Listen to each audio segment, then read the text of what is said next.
নমস্কার। আড্ডা ও গল্পে জমজমাট চ্যানেলের পক্ষ থেকে আজ আমাদের উপস্থাপনা স্মাগলিং চক্র। পুরুষ কণ্ঠে দেবজিৎ এবং নারী কণ্ঠে চন্দ্রিমা। আপনাদের কাছে অনুরোধ রইল, গল্পটি ভালো লাগলে প্লিজ প্লিজ আমাদের চ্যানেলটিকে সাবস্ক্রাইব করে নেবেন। তাহলে শুরু হচ্ছে আজকের গল্প স্মাগলিং চক্র। নির্মল হঠাৎ চমকে উঠল। আরে, এ যে অশোক! হ্যাঁ, অশোকই তো মনে হচ্ছে। দূর থেকে ডেকে উঠল, অশোক, অশোক, ভাই অশোক। কিন্তু অশোক কোনো কথার উত্তর দিল না। সে পেছন দিকে তাকালোও না। স্পিডে বেরিয়ে গেল চায়ের দোকান থেকে মার্সিডিজে চেপে। হতভম্ব নির্মল তার পিছু নিল, কিন্তু কেন তা সে নিজেও জানে না।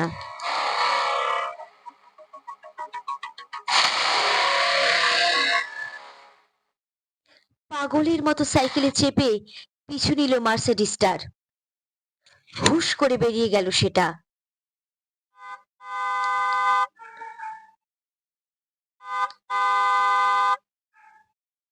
বলা যেতে পারে অন্ধকারে মিশে গেল। বিফল মনোরথ হয়ে নির্মল ফিরে এলো তার মেষ বাড়িতে।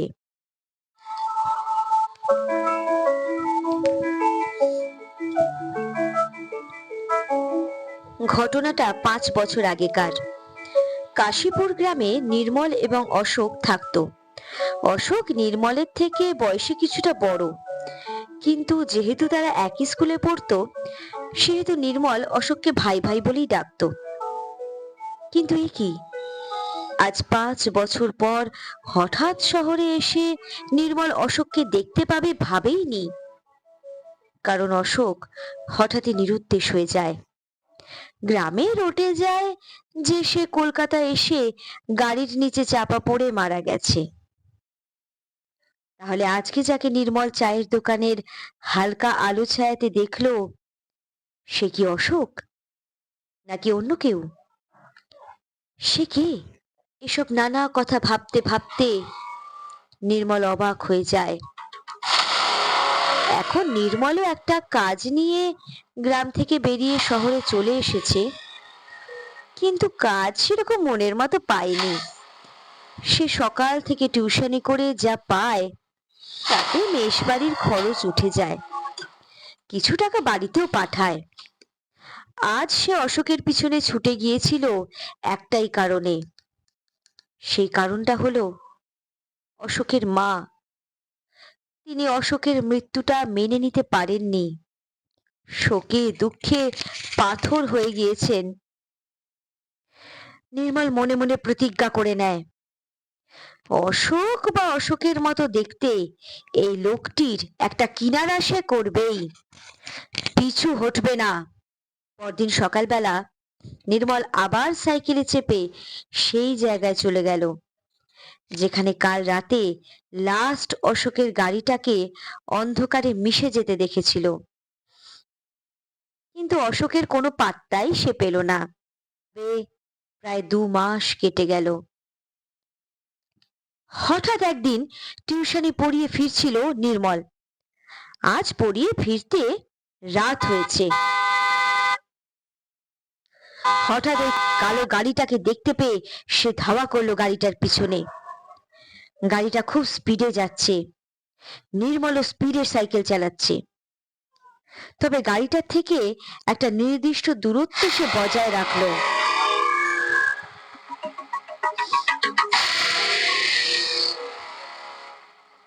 রাত প্রায় 10:30 হবে। শহরের শেষ প্রান্তে এসে একটা পোড়ো বাড়িতে অশোকের গাড়িটা ঢুকে গেল।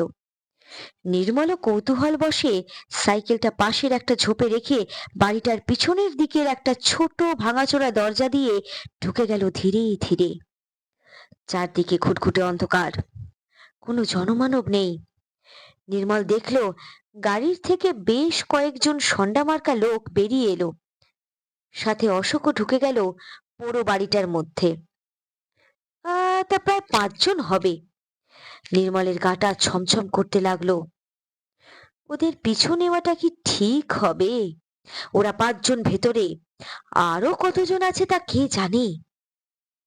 যাই হোক, নির্মল মরিয়া হয়ে গেছে। একটা সিঁড়ি দিয়ে ওরা উঠে গেল দোতলায়। নির্মলও তাই করলো, খুব সন্তর্পণে ওদের সাথে উঠে গেল। বারান্দার অন্ধকারে দাঁড়িয়ে ও শুনলো ওরা নিজেদের মধ্যে কি কথা বলছে। একজন লোক একটা ঘরে ঢুকে আলো জ্বালালো। নির্মলও সেখানেই অন্ধকারে গা ঢাকা দিয়ে থাকলো। অশোক সমেত সবাই ঢুকে গেল ঘরটার মধ্যে। এদের অশোক নির্দেশ দিল, আজকের মধ্যে সমস্ত মাল ঢুকিয়ে দিবি প্যাকেটের মধ্যে। এসব স্মাগলিং এর জিনিস কালই পাচার হয়ে যাবে দুবাইতে। বেশি দেরি করা যাবে না, পুলিশি নজরদারি আছে। অশোকের কথা শুনে নির্মলের আর কোনো সন্দেহই থাকলো না যে এই সেই গ্রামের অশোক। তবে এখন অশোকের মুখে চোখে কণ্ঠস্বরে অনেক ক্রূরতা এসে গেছে। এই কথা শুনে ভয়ে অস্বস্তিতে তাড়াতাড়ি নির্মল নিচে নেমে এলো। সাইকেলটা নিয়ে ভয়ে কাঁপতে কাঁপতে কোনো রকমে ফিরে এলো মেষ বাড়িতে। তার অবস্থা দেখে ওর রুমমেট বিভান চমকে উঠল, তাড়াতাড়ি 1 গ্লাস জল ওকে এনে দিল। ভাই নির্মল, কি হয়েছে?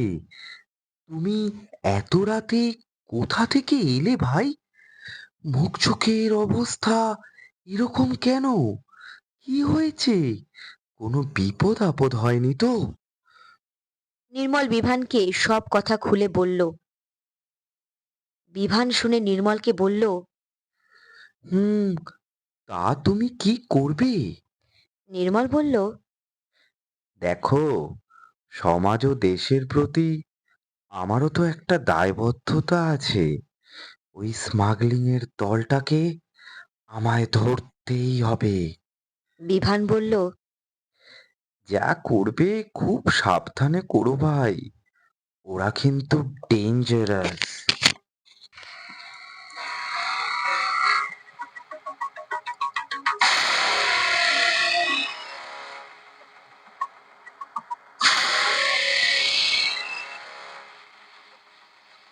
পরদিন রাত ঠিক 10টা বাজতেই নির্মল আবার চলে যায় ওই পোড়ো বাড়িটায়।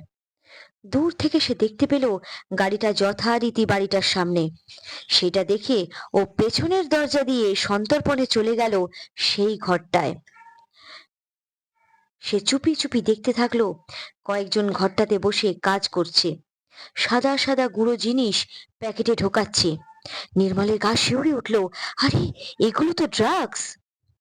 এমন সময় নির্মলের চোখ পড়ল ঘরের আর এক প্রান্তে বসে আছে অশোক। হ্যাঁ হ্যাঁ, আর কোনো সন্দেহই নেই, এটাই অশোক। কিন্তু আগের সেই সৌম্যকান্তি মুখ এখন আর নেই। এখন মুখে ধূর্ততা, ক্রূরতা। নির্মল এইসব ভাবছে, হঠাৎই অশোকের চোখে তার চোখ পড়ে যায়। ব্যাস, অশোক এক হুংকার দিয়ে ওঠে, এই, কে রে ওখানে? এই, ধর বেটাকে। নির্মলকে 4 জন সন্ডামার্কা লোক ধরে ফেলে।